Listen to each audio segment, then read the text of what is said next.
Hello दोस्तों, 1948 में बना डब्ल्यूएचओ वर्ल्ड हेल्थ ऑर्गेनाइजेशन आज तक जितनी भी दुनिया में भयंकर बीमारी हुई है, हर किसी बीमारी से लड़ने का कुछ ना कुछ इलाज इसने बनाया है और हर इलाज के लिए इसने कुछ ना कुछ कहीं ना कहीं लोगों को, कहीं ना कहीं कंट्रीज को सपोर्ट किया है, कंट्रीब्यूट किया है।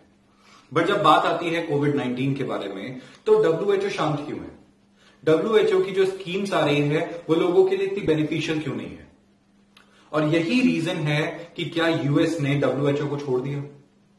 यूएस दुनिया की सबसे बड़ी पावर, सबसे बड़ी इकोनॉमिक पावर जो यूएस है आज की डेट में, उसने डब्ल्यूएचओ को वो 80% फंडिंग देता था। मतलब डब्ल्यूएचओ की जो टोटल फंडिंग आती थी उसका 80% अप्रोक्सीमेटली फंडिंग आती थी यूएसए से।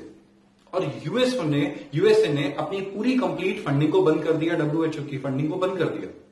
डब्ल्यूएचओ को यूएस पैसा नहीं दे रहा और जहां पे यूएस ने उसे पैसा देना बंद किया, चाइना ने उसे पैसा देना चालू कर दिया। हमारे सामने, हमारे दिमाग में क्वेश्चन आता है कि वर्ल्ड हेल्थ ऑर्गेनाइजेशन चाइना को क्यों सपोर्ट कर रहा है? आज वो यूएस को या पूरे वर्ल्ड को सपोर्ट क्यों नहीं कर रहा? देखिए, क्या चाइना इसकी वजह से सुपर पावर बनता जा रहा है? चाइना को सपोर्ट क्यों करा जा रहा है जहां सबको पता है, पूरी दुनिया को पता है कि कोविड-19 के पीछे जो रीजन है वो चाइना है। आज हो सकता है कि जो कोरोना वायरस है वो सच में वहां पे नेचुरली अकर हुआ और चाइना की किसी भी लेबोरेटरी का ये पार्ट नहीं था, मान लेते हैं अपन, किसी एक्सपेरिमेंट का ये पार्ट नहीं था। तो भी चाइना को जब अक्टूबर में, नवंबर में इन केसेस के बारे में पता लगने लग गया था या दिसंबर में उसने अच्छे से डिस्कवर कर लिया था, तो उसने पूरे वर्ल्ड को इन्फॉर्म क्यों नहीं करा?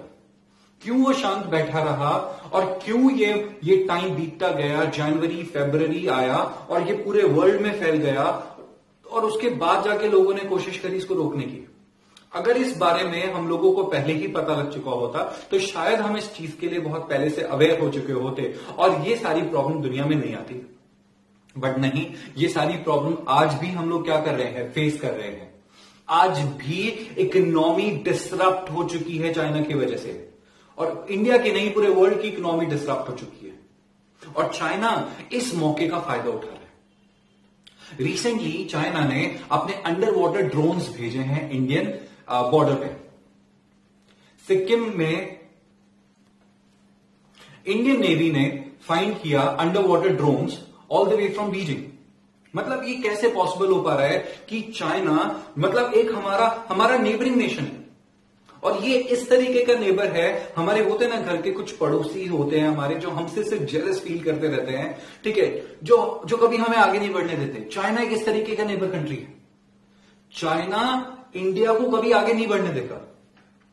चाइना इंडिया के ऊपर पूरा कंट्रोल चाहता है और शायद इसीलिए चाइना क्या कर रहा है, चाइना अब डिप्लोमेसी यूज कर रहा है। चाइना क्या कर रहा है, चाइना अपनी बॉर्डर्स को एक्सटेंड करने की कोशिश कर रहा है और सिर्फ इंडिया की बॉर्डर से नहीं, चाइना जापान, चाइना इंडिया से, चाइना ऑस्ट्रेलिया से, चाइना हर नेबरिंग कंट्री से, जो भी इसके नेबर में है, हर कंट्री से क्या करने की कोशिश कर रहा है, अपने बॉर्डर को एक्सटेंड करने की कोशिश कर रहा है।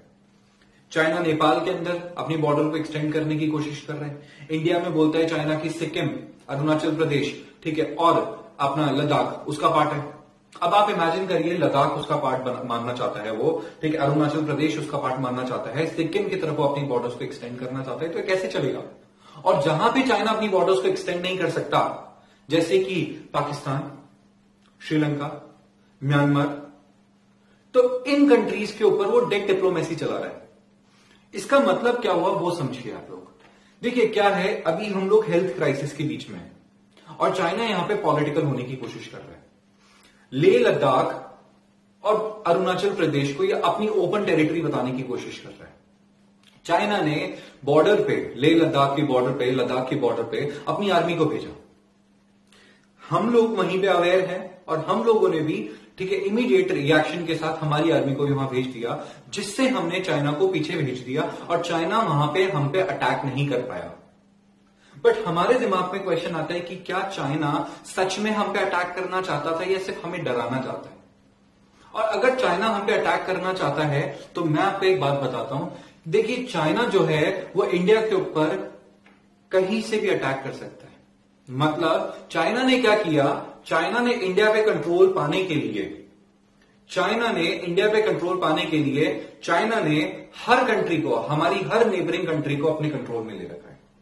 जब हम बात करते हैं पाकिस्तान के बारे में, तो पाकिस्तान से चाइना ने क्या किया, पाकिस्तान के अंदर उसने एक international China Pakistan corridor create करा, जिसके ऊपर उसने पाकिस्तान को डेट दिया है। मतलब जिन कंट्रीज को आईएमएफ या डब्ल्यूटीओ से लोन नहीं मिल पा रहा था, देखिए डब्ल्यूटीओ और आईएमएफ के लोन के कुछ क्राइटेरियाज होते हैं। जो कंट्रीज जो लोग डब्ल्यूटीओ और आईएमएफ से लोन नहीं ले पाते, जो कंट्रीज इनसे लोन नहीं ले पाते, ठीक है, वो कंट्रीज दूसरी कंट्रीज की हेल्प ले सकते हैं। और यहां पे चाइना उनके सामने आता है और बोलता है कि मैं आपकी हेल्प करूंगा। चाइना ने इन कंट्रीज की हेल्प करना चालू करा in the form of loans. China बोलता है कि मैं आपके पास आके इंफ्रास्ट्रक्चर डेवलपमेंट करूंगा, और चाइना ने पाकिस्तान के अंदर इंफ्रास्ट्रक्चर डेवलपमेंट किया, म्यांमार के अंदर इंफ्रास्ट्रक्चर डेवलपमेंट किया, मालदीव्स में इंफ्रास्ट्रक्चर डेवलपमेंट किया, नेपाल के अंदर इंफ्रास्ट्रक्चर डेवलपमेंट किया, श्रीलंका में उसने पोर्ट बनाया। अब इस तरीके से उसने क्या किया, इंडिया के सारे जो नेबरिंग कंट्रीज हैं उधर जाके उसने क्या किया, डेवलपमेंट कर दिया। दूसरा क्वेश्चन हमारे सामने आता है कि क्या चाइना ने कभी इंडिया के अंदर इस तरीके से फॉरेन डायरेक्ट इन्वेस्टमेंट करने की कोशिश करी थी? तो आंसर आया यस। चाइना ने इंडियन बैंक्स के 1% शेयर्स एक्वायर कर लिए थे, और जैसे ही उसने इंडियन बैंक के 1% शेयर्स एक्वायर किए, इमीडिएट इफेक्ट के साथ आरबीआई ने वहीं पे नया रूल बना दिया कि चाइना अगर इंडिया के कोई भी शेयर्स या कोई भी बड़ी मेजर डील करना चाहता है तो वो डील तभी कर सकता है जब वो 15 डेज पहले अप्रूवल लेगा। अगर वो अप्रूवल नहीं लेता तो कोई भी डील इंडिया से साइन नहीं कर सकता। And this is the only reason India protected है चाइना के इन्वेस्टमेंट से। चाइना की जगह हम लोगों ने जापान से इन्वेस्टमेंट लिया, क्योंकि जापान का इन्वेस्टमेंट हमारे लिए सेफ है। जापान हमारे नेबरिंग और हेल्पिंग फ्रेंडली कंट्रीज के अंदर आता है। जो इंडिया में इन्वेस्टमेंट करेगा तो वो इन्वेस्टमेंट सेफ रहेगा, वो कहीं भी डेट डिप्लोमेसी को अप्लाई नहीं करेगा। चाइना की आदत क्या है, डेट डिप्लोमेसी अप्लाई करने की। जब कोई कंट्री उसका लोन पे ऑफ नहीं कर पाती है तो चाइना क्या करता है, उस लोन को नहीं पे ऑफ करने के लिए उनको बोलता है कि कोई बात नहीं, हम आपकी प्रॉपर्टी को फॉर द टाइमिंग हाइपोथाइज कर रहे हैं। वो हाइपोथिकेशन अप्लाई करता है उस प्रॉपर्टी के ऊपर, उस प्रॉपर्टी को अपना बना लेता है तब तक के लिए जब तक वो डेट रिकवर नहीं कर पाएगा, और तब तक के लिए वो प्रॉपर्टी, वो एरिया किसका हो जाता है, वो चाइना का हो जाता है। चाइना पहले वहां पे दिखाता है कि वो अपने लोगों को भेज रहा है बिजनेस करने के लिए, बट चाइना के हाथ में पावर है कि कभी भी वो इस एरिया को अपने मिलिट्री बेसिस में कन्वर्ट कर सकता है। अगर अपन बात करते हैं तो इंडिया को कैप्चर करने के लिए चाइना ने पाकिस्तान, श्रीलंका, म्यांमार, मालदीव्स और नेपाल, इन सारे एरियाज को कैप्चर कर रखा है। यानी कि अगर कभी वॉर हुई तो आप ये सोच रहे हैं किसी वो लद्दाख से हम पे अटैक करेगा, तो नहीं, वो हम पे वर्ल्ड में कहीं से भी अटैक कर सकता है। पाकिस्तान का जो सबसे बड़ा लोन है वो चाइना से है, ना कि डब्ल्यूटीओ से या फिर यूएन से या फिर आईएमएफ से। चाइना ने, पाकिस्तान ने सबसे बड़ा लोन ले रखा है चाइना से, और तो चाइना कभी भी आके क्या कर सकता है, कभी भी आके पाकिस्तान को एक्वायर कर सकता है। तो चाइना इस तरीके की डिप्लोमेसी यूज कर रहा है जहां पे उसके पास वो इकोनॉमिकली सुप्रीम पावर बन चुका है, और सुप्रीम पावर को यूज कर रहा है, वो अपनी डेट डिप्लोमेसी को यूज कर रहा है वो अगेंस्ट इंडिया। अब देखिए चाइना ने क्या किया, मैं आपको बताता हूं। चाइना ने जैसे ही इन कंट्रीज को अपने कैप्चर में ले लिया, इन कंट्रीज को अपने कब्जे में ले लिया। अब आप सोचिए कि जब हम बात करते हैं यूनाइटेड नेशन ऑर्गेनाइजेशन की, तो यूनाइटेड नेशन ऑर्गेनाइजेशन में हमेशा चलती है वोटिंग। चाइना के पास पावर है, चाइना वोट करेगा। चाइना के कुछ फ्रेंड कंट्रीज हैं जो उसके फेवर में वोट करेगी, और चाइना ने बहुत सारी कंट्रीज को कैप्चर कर रखा है जो उसके फेवर में वोट करेंगे। यानी कि चाइना पैसा देके या डरा के, धमका के, किसी भी तरीके से हर पावर, हर चीज, हर कॉन्ट्रैक्ट अपने फेवर में करना चाहता है। तो हमारे सामने क्वेश्चन आता है कि क्या हम चाइना को बॉयकॉट कर सकते हैं? क्या हमारे लिए पॉसिबल है चाइना को बॉयकॉट कर पाना? और अगर हमने चाइना को कंप्लीटली बॉयकॉट कर दिया तो इसमें फायदा किसका होगा? हमारा होगा कि चाइना का होगा? क्या हम सच में चाइना को बॉयकॉट करके जिंदा रह पाएंगे? क्या हम सच में चाइना को बॉयकॉट करके, ठीक है, मेक इन इंडिया के प्रोजेक्ट को ला पाएंगे? ये हमारे सामने बहुत सारे क्वेश्चंस आते हैं। इन क्वेश्चंस का आंसर देने के लिए आप नेक्स्ट वीडियो देखिए जिसके अंदर मैं इन सारे क्वेश्चंस का आंसर दूंगा आपको।